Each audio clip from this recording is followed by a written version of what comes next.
Good morning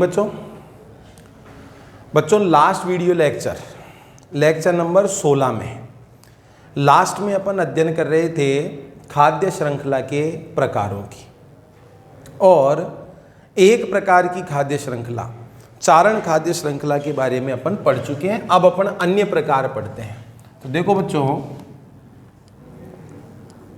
types of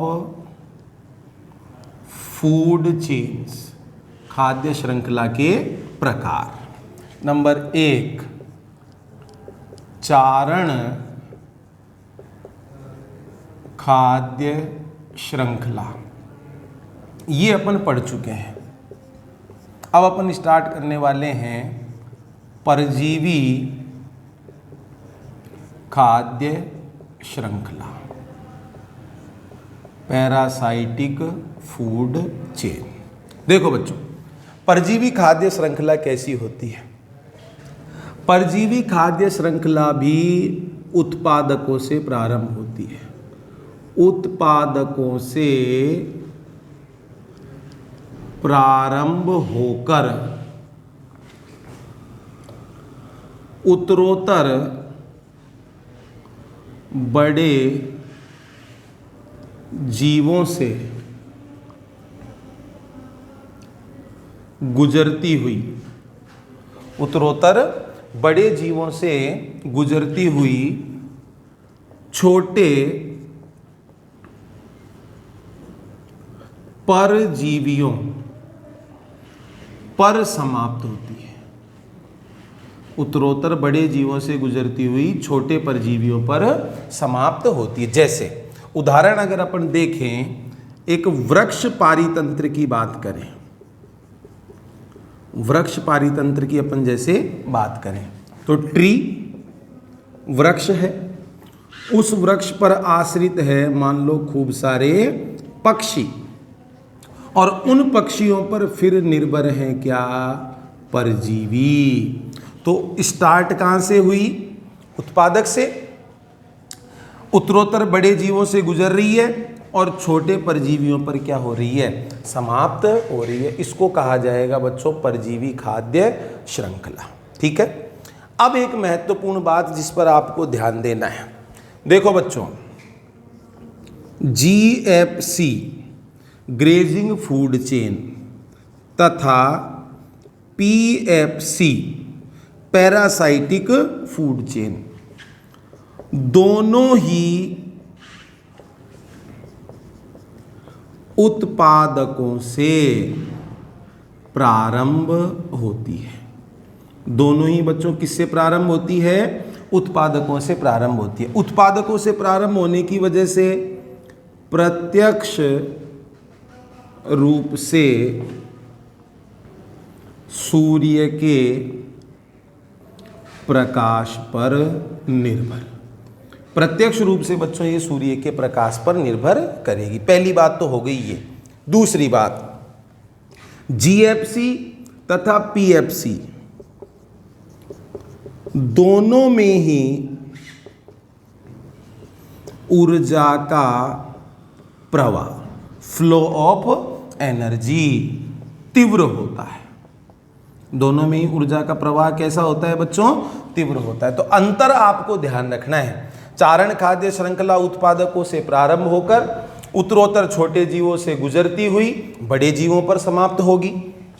परजीवी खाद्य श्रृंखला उत्पादकों से प्रारंभ होकर बड़े जीवों से गुजरती हुई छोटे परजीवियों पर समाप्त होगी। ये तो हो गया अंतर।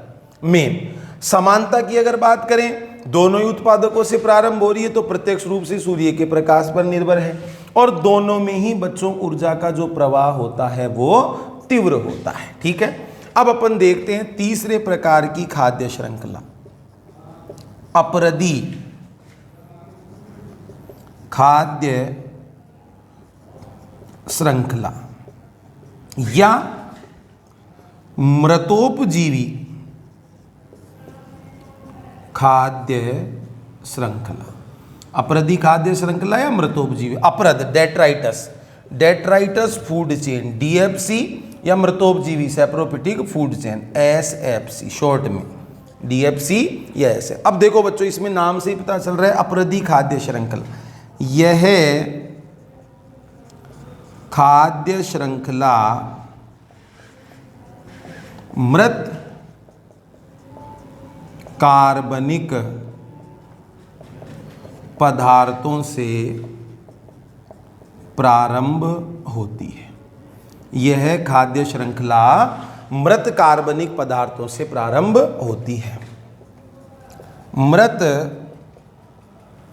कार्बनिक पदार्थों का अपघटकों द्वारा अपघटन करके उन्हें सरल तत्वों में बदला जाता है। जो कॉम्प्लेक्स ऑर्गेनिक मटेरियल होता है, उस कॉम्प्लेक्स ऑर्गेनिक मटेरियल का डिकम्पोजिशन कर देते हैं। कौन?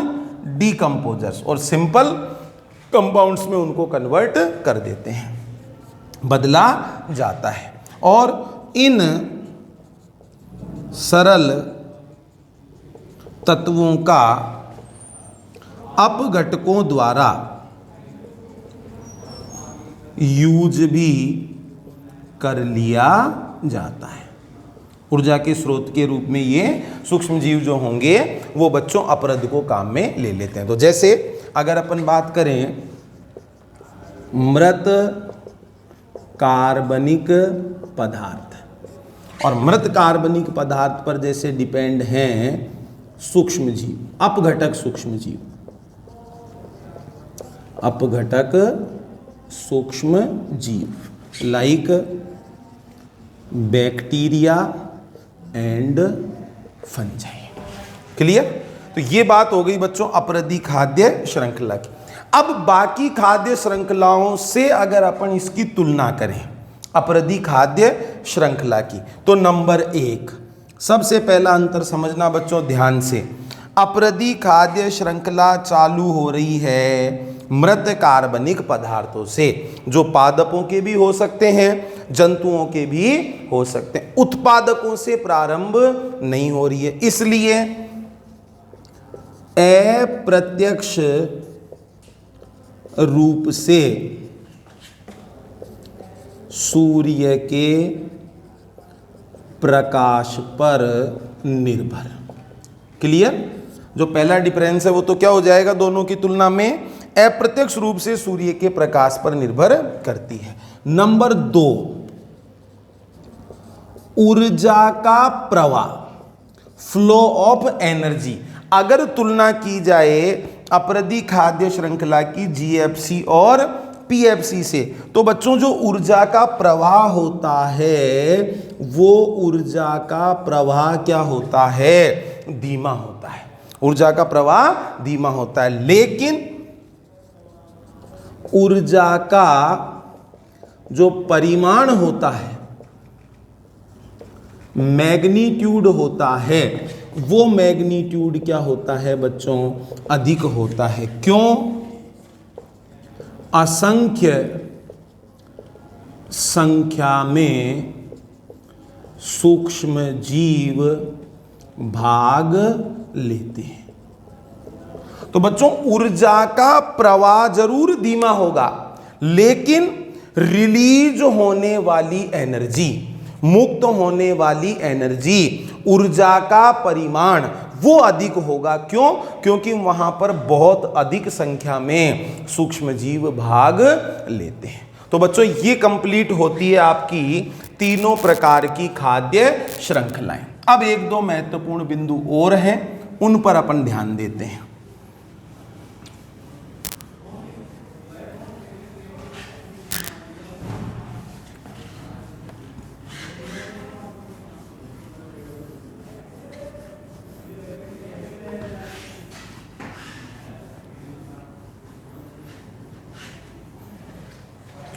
देखो बच्चों,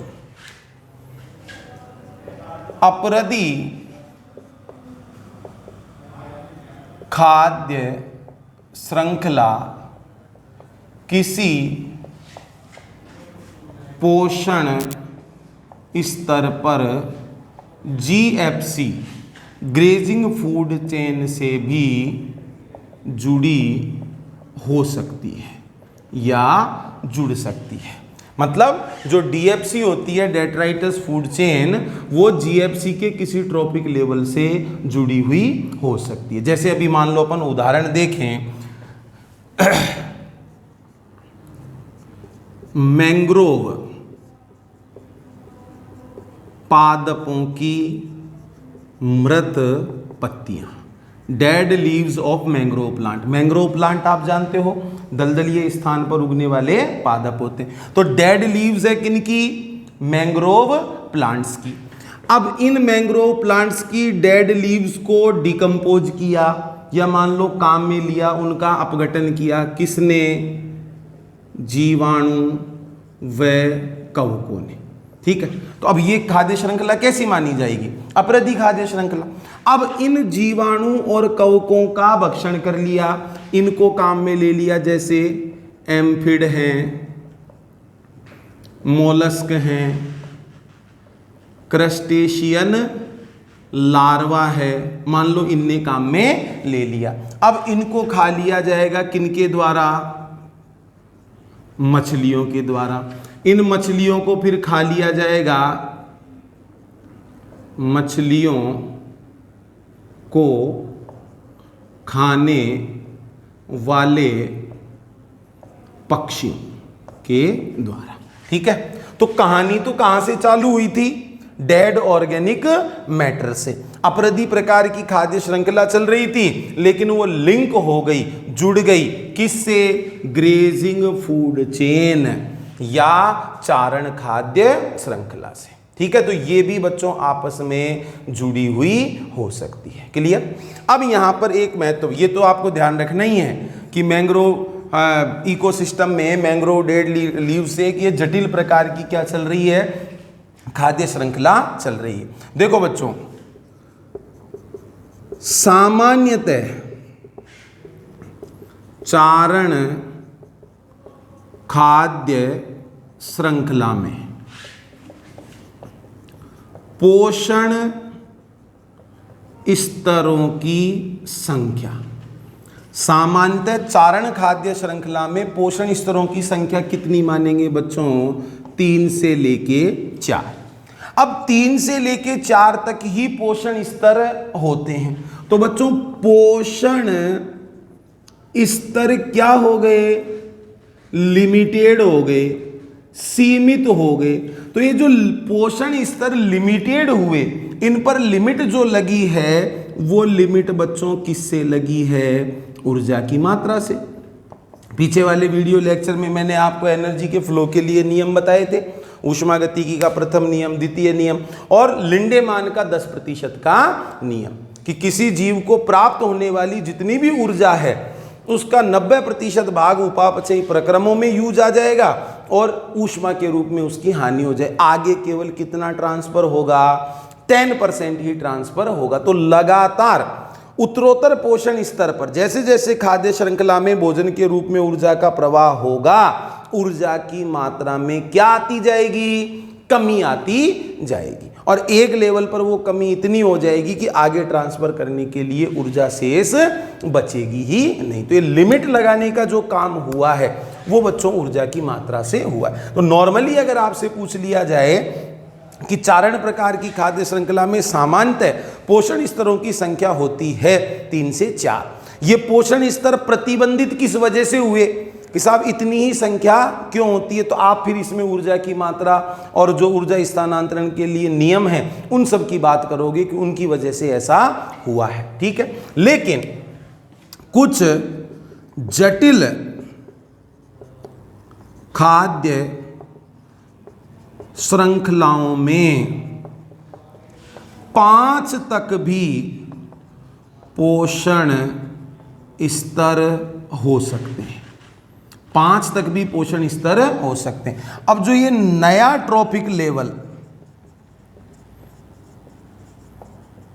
नया पोषण स्तर जो ऐड हो रहा है, भाई जनरली तो अपन कह रहे हैं साहब 3 से लेकर 4, नया पोषण स्तर जो ऐड हो रहा है वो कहां पर होगा, तो ध्यान देंगे द्वितीयक उपभोक्ता, द्वितीयक उपभोक्ता तथा सर्वोच्च उपभोक्ता के बीच, द्वितीयक उपभोक्ता तथा सर्वोच्च उपभोक्ता के बीच में ये एक पोषण स्तर ऐड होता है। जैसे देखो अभी ध्यान दें, घास को मान लो खाया टिड्डे ने, टिड्डे को मान लो खाया मेंढक ने, मेंढक को मान लो खाया सर्प ने, और सर्प को मान लो खाया बाज ने, या मान लो मोर ने।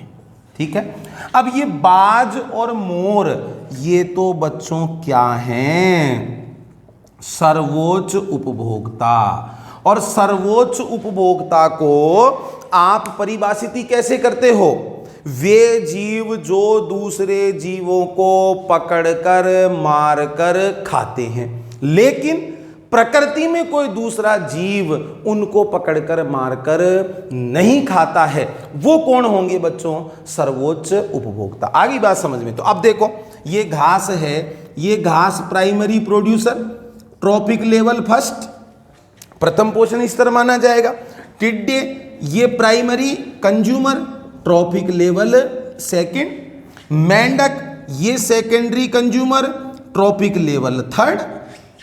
भाई trophic level first, trophic level second और ट्रॉपिक लेवल थर्ड। इधर बाज और मोर की अगर अपन बात करें, ये क्या हैं, टॉप कंज्यूमर। ये क्या है बच्चों, टॉप कंज्यूमर। ये अंतिम पोषण स्तर है, ट्रॉपिक लेवल 5। तो नया जो ऐड हुआ है, अगर मान लो इस खाद्य श्रृंखला में ये 5 पोषण स्तर है, तो नया जो है वो ये माना जाएगा। कहां पर, द्वितीयक उपभोक्ता और सर्वोच्च उपभोक्ता के बीच में। इनको अपन कहेंगे बच्चों टर्शियरी कंज्यूमर्स, तृतीयक उपभोक्ता, और इनका ट्रॉपिक लेवल माना जाएगा 4th। क्लियर। तो कितने पोषण स्तर हो, वो प्रतिबंधित क्यों हो, अधिकतम कितने हो सकते हैं, नया ऐड होगा तो वो कहां पर होगा, सर्वोच्च उपभोक्ता का पोषण स्तर शीर्ष होगा, अंतिम वाला। अब यहां पर बच्चों एक कंफ्यूजन आपको ध्यान रखना है अपघटकों के केस में।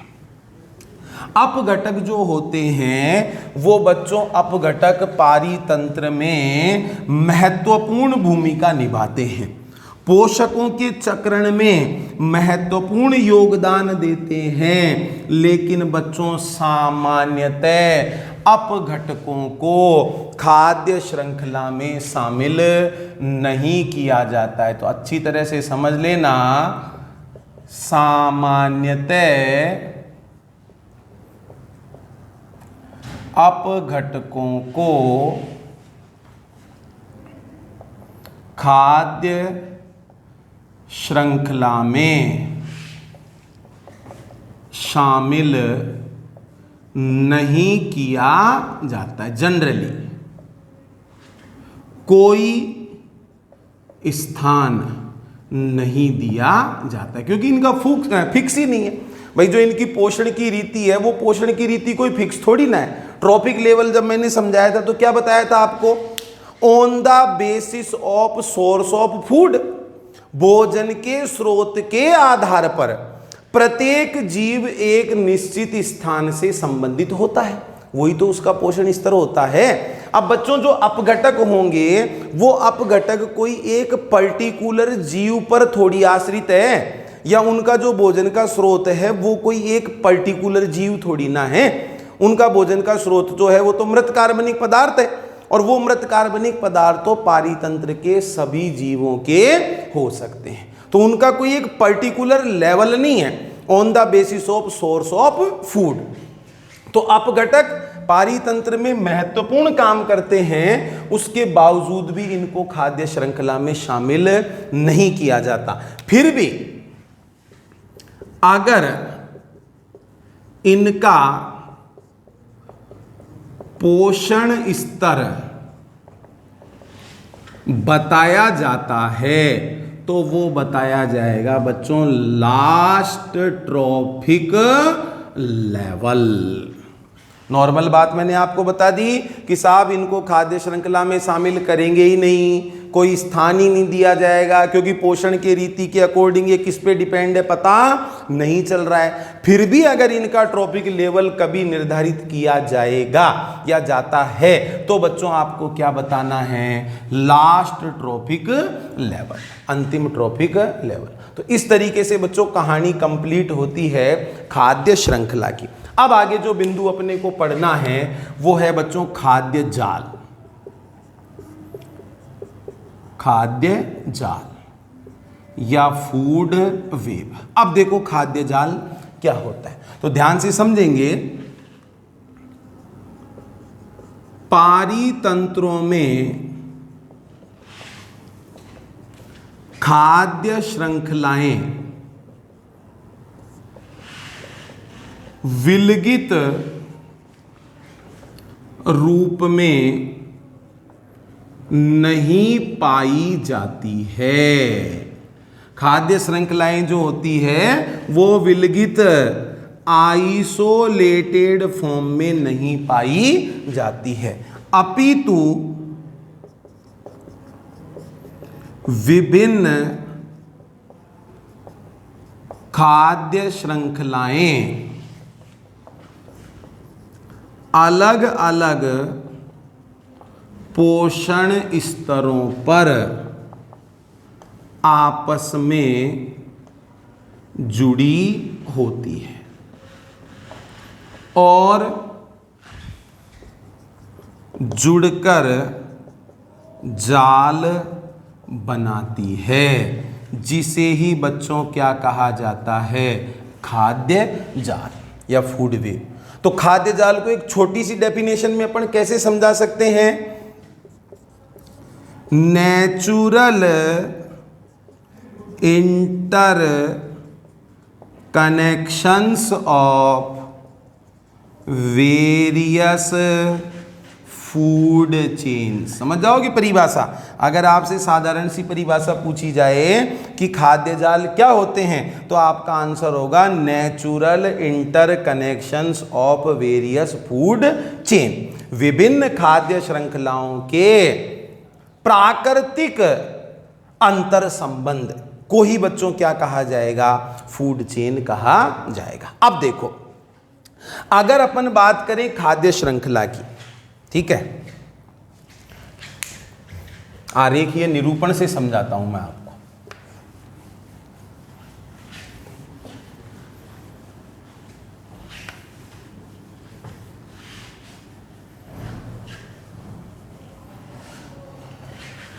देखो बच्चों, ये तो जैसे मान लेते हैं एक कोई फूड चेन है, जैसे घास को मान लो खाया खरगोश ने, खरगोश को मान लो खाया भेड़िए ने, और भेड़िए को मान लो खाया शेर ने। ये अपन मान लेते हैं खाद्य श्रृंखला। अगर अपन बात करें खाद्य जाल की, पादप, चूहा, हिरण, खरगोश, गाय, कीट, ठीक है। अब देखो बच्चों, अगर अपन बात करें पादप की तो ये पादप क्या है, उत्पादक, ट्रॉपिक लेवल फर्स्ट।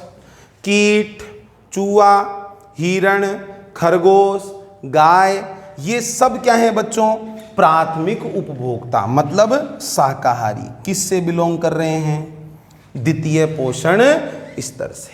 क्लियर। अब जैसे मान लो अपन बात करें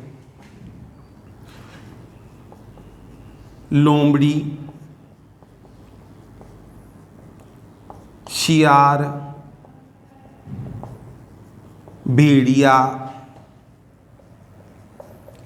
सर्प, है ना, ये सब बच्चों अपन क्या मान लेंगे इनको, द्वितीयक उपभोक्ता। द्वितीयक उपभोक्ता किससे बिलोंग करेंगे, ये तीसरे ट्रॉपिक लेवल से। ठीक है,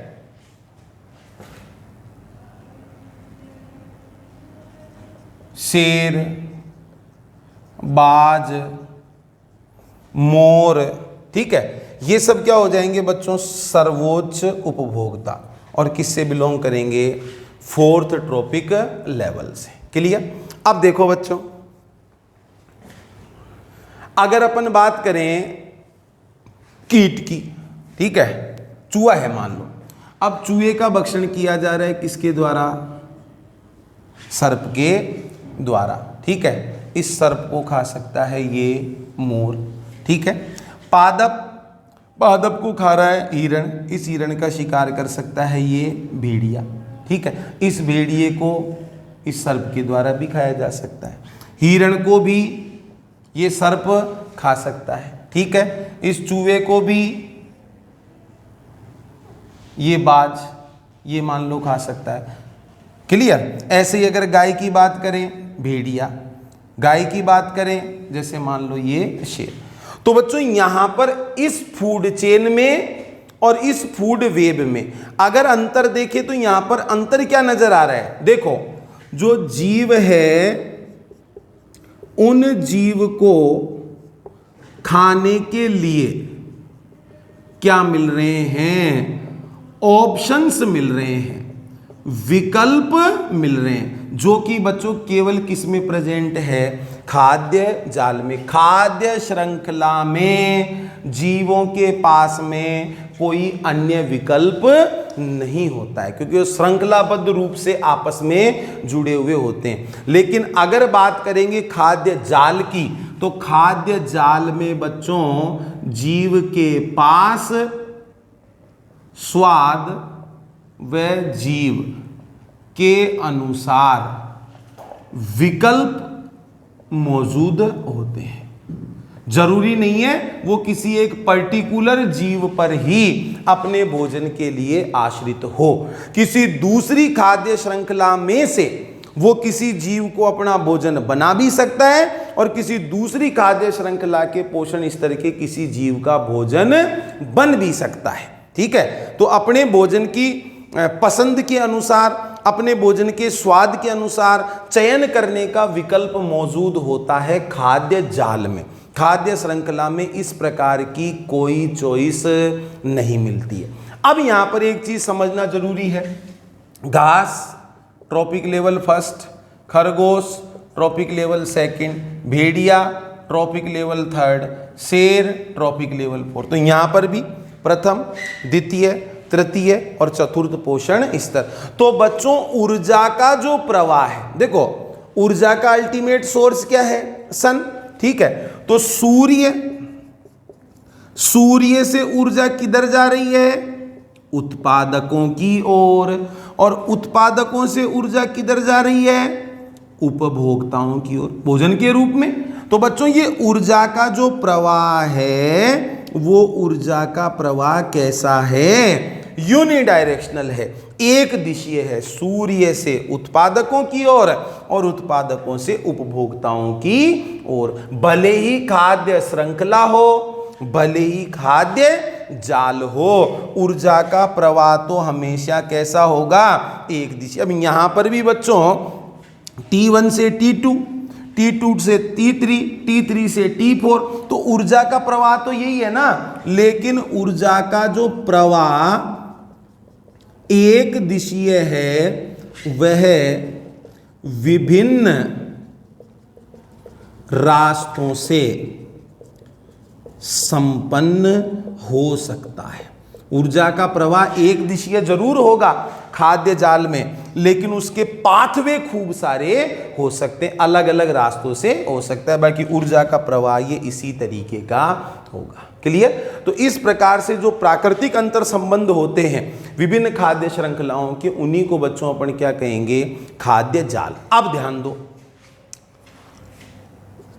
खाद्य जाल की जटिलता, कोई खाद्य जाल जितना अधिक जटिल होगा, पारितंत्र का स्थायित्व उतना ही अधिक होगा। मतलब किसी पारीतंत्र में जितना ज्यादा जटिल खाद्य जाल पाया जाएगा उस पारीतंत्र को उतना ही अधिक स्थायी माना जाएगा, और अगर खाद्य जाल कम जटिल है तो वो पारीतंत्र बच्चों बहुत ज्यादा अस्थायी होता है, जल्दी से नष्ट हो सकता है। जटिल खाद्य जालों वाला जो पारीतंत्र होता है वो अधिक स्थायी माना जाता है, और अगर उसमें कोई गड़बड़ी भी उत्पन्न होती है तो वो जल्दी से रिकवर हो जाती है। तो जितना ज्यादा जटिल खाद्य जाल होगा वो पारीतंत्र उतना ही अधिक मजबूत होगा। जो वातावरणीय कारक होते हैं, वातावरणीय घटक होते हैं, वो उनसे उतना ही कम प्रभावित होगा और नुकसानों की भरपाई तुरंत से कर ली जाएगी। ठीक है, अगर मान लो ये जो आइसोलेटेड फूड चेन है, अभी किसी एक पर्टिकुलर ट्रॉपिक लेवल के सदस्यों की संख्या बहुत ज़्यादा बढ़ जाए या बहुत ज़्यादा घट जाए तो फिर वो तो पूरी की पूरी खाद्य श्रृंखला ही क्या हो जाएगी, डिस्टर्ब हो जाएगी। अभी जैसे मान लो ये खरगोश अवेलेबल ना रहे तो फिर इनके भोजन का काम कैसे चलेगा, या इनकी संख्या बहुत ज़्यादा बढ़ गई तो इनकी संख्या को मेंटेन कैसे किया जाएगा। तो खरगोश की बजाय ये किसी और से भोजन ले भी सकते हैं, किसी और का भोजन बन भी सकते हैं। तो इस प्रकार से बच्चों खाद्य श्रृंखला और खाद्य जाल की कहानी कंप्लीट होती है। अब अगला जो महत्वपूर्ण बिंदु अपने को पढ़ना है वो है बच्चों पारिस्थितिकीय पिरामिड।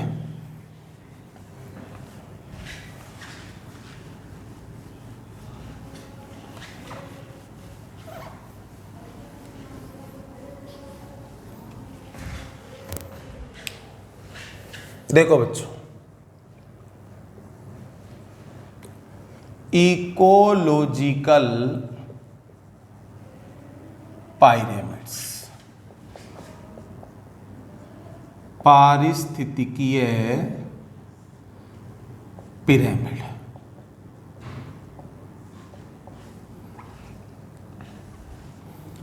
अब देखो बच्चों ये पारिस्थितिकीय पिरामिड होते क्या हैं, तो ध्यान से समझना। पारीतंत्र में विभिन्न पोषण स्तर सोपान के रूप में स्टेप वाइज प्रेजेंट होते हैं। पारीतंत्र में विभिन्न पोषण स्तर जो होते हैं वो सोपान के रूप में प्रेजेंट होते हैं, स्टेप वाइज प्रेजेंट होते हैं। यदि प्रथम पोषण स्तर को आधार मानकर, यदि प्रथम पोषण स्तर को आधार मानकर विभिन्न पोषण स्तरों को चित्रीय रूप में निरूपित किया जाता है। ध्यान से समझना बच्चों, अगर प्रथम पोषण स्तर या उत्पादकों को आधार मानते हुए विभिन्न पोषण स्तरों को चित्रीय रूप में निरूपित किया जाता है तो स्तूपाकार आकृति बनती है, स्तूपाकार चित्र बनता है, जिसे ही बच्चों क्या कहते हैं, पारिस्थितिकीय पिरामिड। उसे ही क्या कहा जाएगा, पारिस्थितिकीय पिरामिड। तो डेफिनेशन क्या हो जाएगी पारिस्थितिकीय पिरामिड की, प्रथम पोषण स्तर को आधार मानकर उत्तरोत्तर पोषण स्तरों को, सक्सेसिव पोषण स्तरों को चित्रीय रूप में निरूपित करने पर बनने वाली स्तूपाकार आकृति को ही क्या कहेंगे, पारिस्थितिकीय पिरामिड। पहली बात। दूसरी बात, ये जो पारिस्थितिकीय पिरामिड वाला कंसेप्ट था या ये पारिस्थितिकीय पिरामिड की जो संकल्पना थी ये दी गई थी बच्चों चार्ल्स एल्टन। साइंटिस्ट कौन सा था, इकोलॉजिस्ट कौन सा था, चार्ल्स एल्टन। इसने सबसे पहले पारिस्थितिकीय पिरामिड के बारे में बताया था। इसलिए बच्चों पारिस्थितिकीय पिरामिड जो होते हैं इनको इनके नाम के सम्मान में एल्टोनियन पिरामिड भी कहा जाता है। इनके नाम के सम्मान में एल्टोनियन पिरामिड भी कहा जाता है। अब देखो, पारिस्थितिकीय पिरामिड के प्रकार। पारिस्थितिकीय पिरामिड जो होते हैं वो 3 प्रकार के। नंबर 1, जीवों की संख्या के। नंबर 2, जीवों के जैव भार के। और नंबर 3, ऊर्जा के। तो पारिस्थितिकीय पिरामिड जो होते हैं वो जीवों की संख्या के भी होते हैं, जीवों के जैव भार के भी होते हैं और ऊर्जा के भी होते हैं। एक एक प्रकार के पारिस्थितिकीय पिरामिड का अपन अध्ययन करते हैं।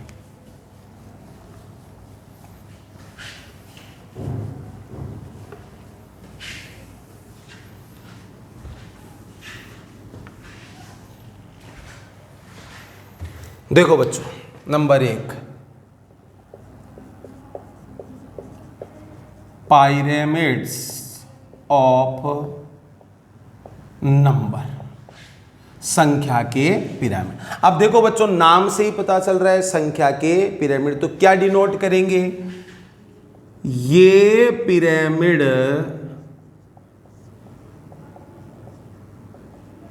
पारितंत्र में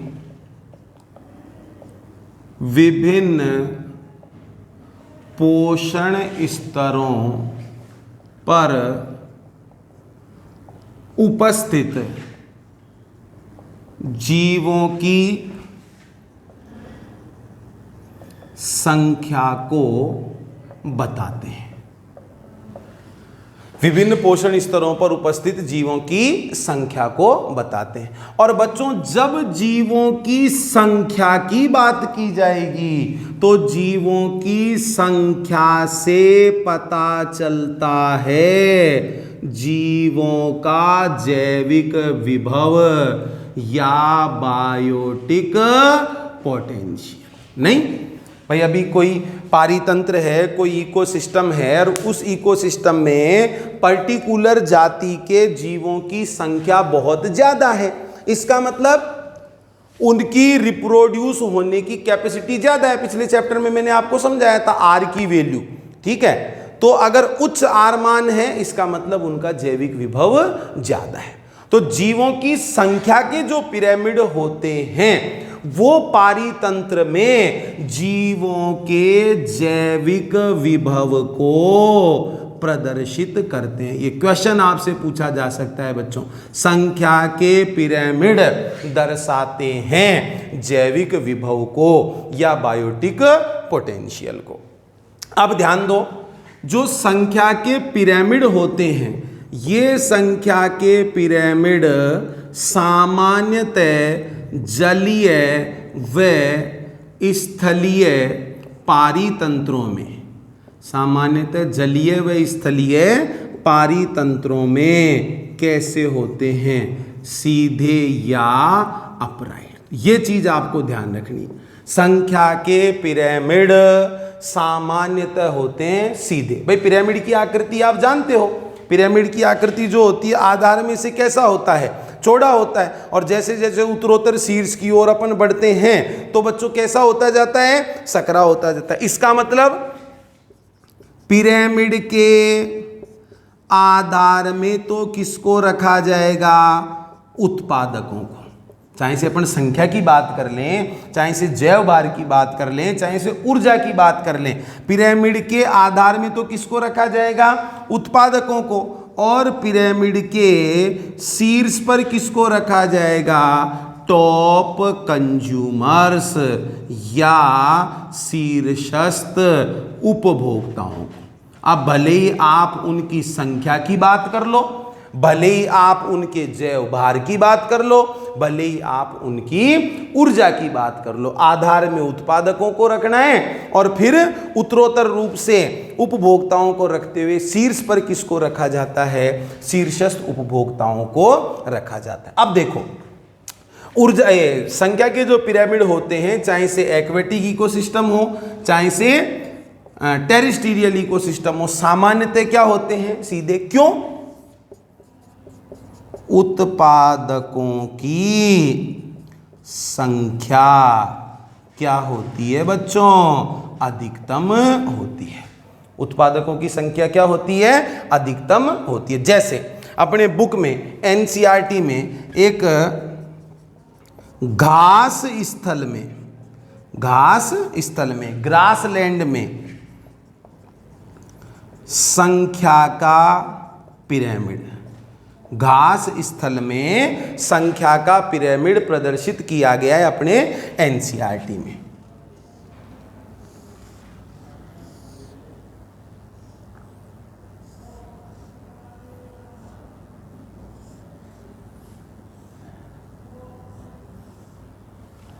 primary producers, primary consumer, secondary consumer और टॉप कंज्यूमर। अब देखो, घास स्थल में जो उत्पादक बताए गए हैं वो लगभग बताए गए हैं बच्चों 6 मिलियन, 60 लाख के आसपास, 58,42,000, 58,42,000। ये तो क्या बताए गए हैं बच्चों? उत्पादक बताए गए। तो संख्या मैक्सिमम है। अब इन पर जो आश्रित प्राथमिक उपभोक्ता है उनकी संख्या बताई गई है 7,08,000। ठीक है। इन पर जो आश्रित द्वितीयक उपभोक्ता है उनकी संख्या बताई गई है 35,400 और जो सर्वोच्च उपभोक्ता है उनकी संख्या बताई गई है 3।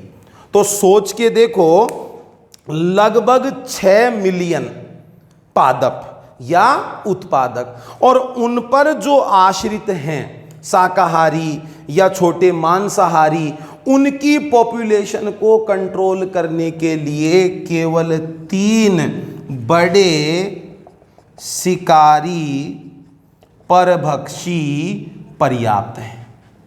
ऐसे मान लो कि साहब एक घास स्थल पारितंत्र हैं जिसमें इतने सारे उत्पादक हैं और उन पर जो भी आश्रित शाकाहारी मांसाहारी है उनकी पॉपुलेशन को कंट्रोल करने में केवल 3 बड़े शिकारी परभक्षी ही क्या है? पर्याप्त। अब जैसे जैसे अपन उत्तरोत्तर पोषक स्तर पर बढ़ रहे हैं तो बच्चों संख्या में क्या आ रही है? कमी आ रही है। पहले पोषण स्तर पर संख्या इतनी, दूसरे पर इतनी, तीसरे पे इतनी। तो बच्चों उत्तरोत्तर संख्या में कमी आ रही है तो पिरामिड जो है, इस पिरामिड का आधार तो कैसा हो गया? चौड़ा, और शीर्ष भाग कैसा हो गया? सकड़ा। तो ये पिरामिड जो है, ये पिरामिड कैसे माने जाएंगे बच्चे? सीधे माने। अगर अपन यहीं पर बात कर लेते जलीय पारितंत्र की। अब जलीय जो पारितंत्र है, जलीय पारितंत्र में बच्चों पादप प्लवक, पादप प्लवक क्या है? उत्पादक। पादप प्लवकों पर फिर आश्रित है कौन? जंतु प्लवक, प्राथमिक उपभोक्ता। जंतु प्लवकों पर फिर आश्रित है कौन? छोटी मछलियां। और छोटी मछलियों पर बच्चों फिर आश्रित है कौन? बड़ी मछलियां। तो अगर बात की जाए जलीय पारितंत्र में भी सक्सेसिव ट्रॉपिक लेवल्स की, पादप प्लवक, जंतु प्लवक, छोटी मछलियां, बड़ी मछलियां, तो उत्तरोत्तर बच्चों संख्या में क्या आ रही है? कमी आ रही है। तो इस वजह से प्रथम पोषण स्तर पर संख्या अधिक, अंतिम पोषण स्तर की ओर बढ़ते जा रहे हैं तो संख्या में कमी आती जा रही। तो ये भी बच्चों पिरामिड कैसा माना जाएगा? सीधा। तो ये बात बिल्कुल क्लियर हो गई। सामान्यतः जलीय व स्थलीय पारितंत्रों में ऊर्जा के संख्या के जो पिरामिड होते हैं वो सीधे होते हैं। लेकिन अब यहां पर आपको एक अपवाद ध्यान रखना है बच्चों।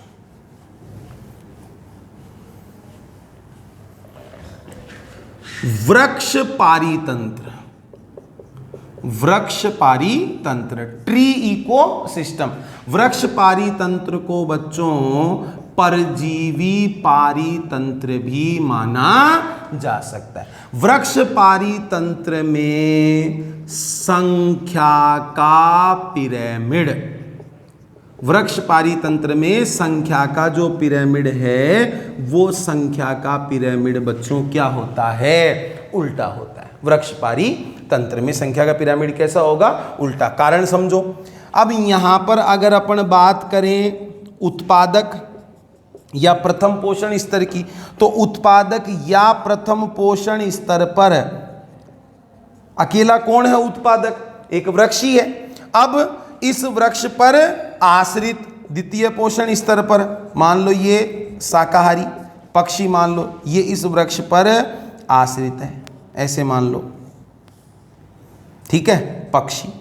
और इन पक्षियों पर आश्रित फिर खूब सारे हैं, मान लो परजीवी कीट।